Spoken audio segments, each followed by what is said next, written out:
5 seconds.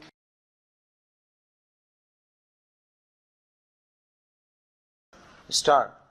Sir, the budget has been variously described and criticized as one that increases the burden of the common man, one which gives concessions to the rich and encourages foreign investment.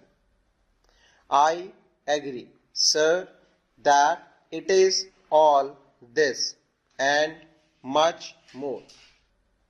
But it certainly is not a highwayman's budget. To my mind, sir, the budget is sincere, conscientious, and at the same time, it is a bold effort on the part of the finance minister, who is charged with heavy responsibility of finding resources for the 10th five-year plan. The plan, to my mind, sir, is not at all ambitious in view of our needs. It may be looked upon as a rather heavy demand, but looking to our needs, it is not very ambitious. Sir, the fact that even the consideration of the coming general election could not deflect the finance minister from the course which seemed to him necessary and proper should earn him the appreciation of every right-thinking man.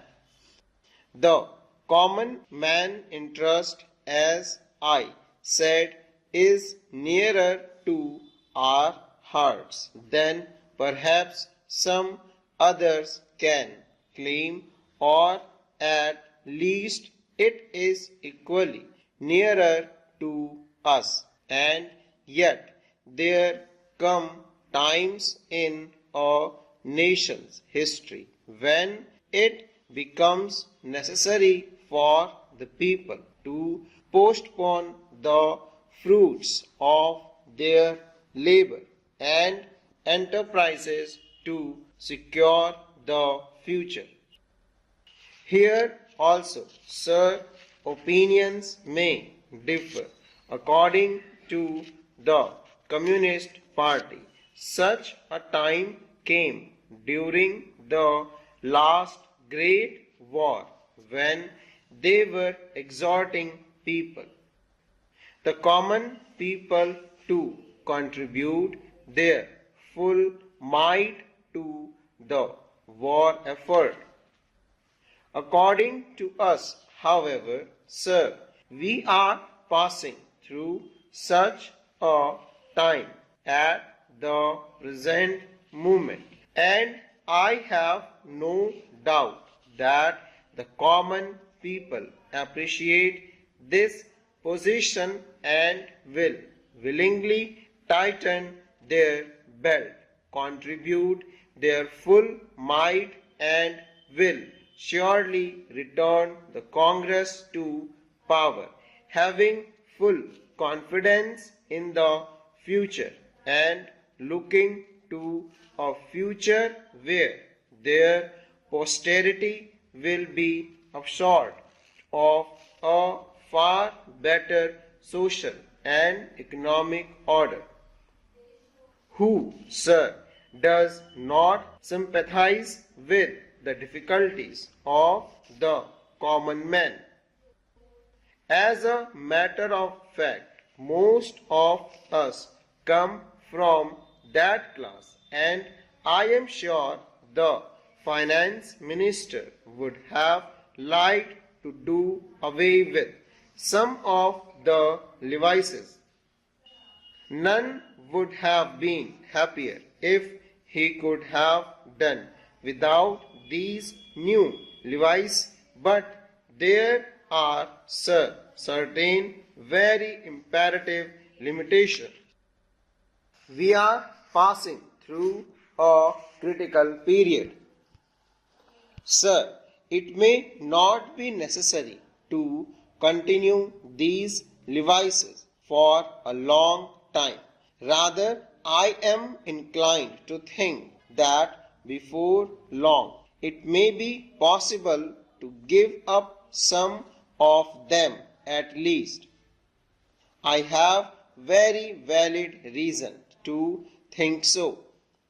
Our public undertakings are coming to their own, and some of our important irrigation and power projects have just been complicated.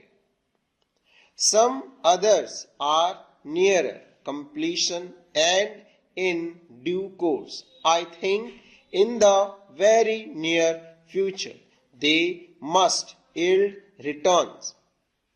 This will go a long way to lighten the burden of the common man. We might, sir, also resort to some other ways. I suggest that we might take to public trading in some specific items of exports and imports. That would also certainly go a long way and help us. The private corporate sector has been steadily growing and has been developing capacity. It is sure to benefit from all these present concessions and develop greater capacity. This sector must come forward to meet new demands for taxation in future. I agree that so far as indirect taxation is concerned, it has reached a saturation point, but the corporate sector, growing as it is in strength, in vitality and in capacity, will not, I am sure, shirk its responsibility to contribute the common fund.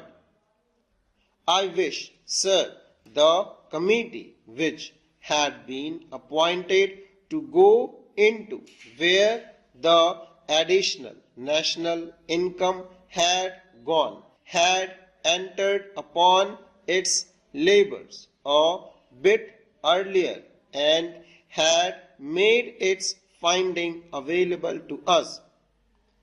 I do not want to state its finding, but I have a feeling that the committee, when it concludes its labors, will come to the conclusion that a major portion of this additional national income has gone into the pockets of a comparatively small number of men, a small number of individuals, and it is they who must in future contribute their share to the country's taxation needs, because the profit they have earned are not all due to their own efforts and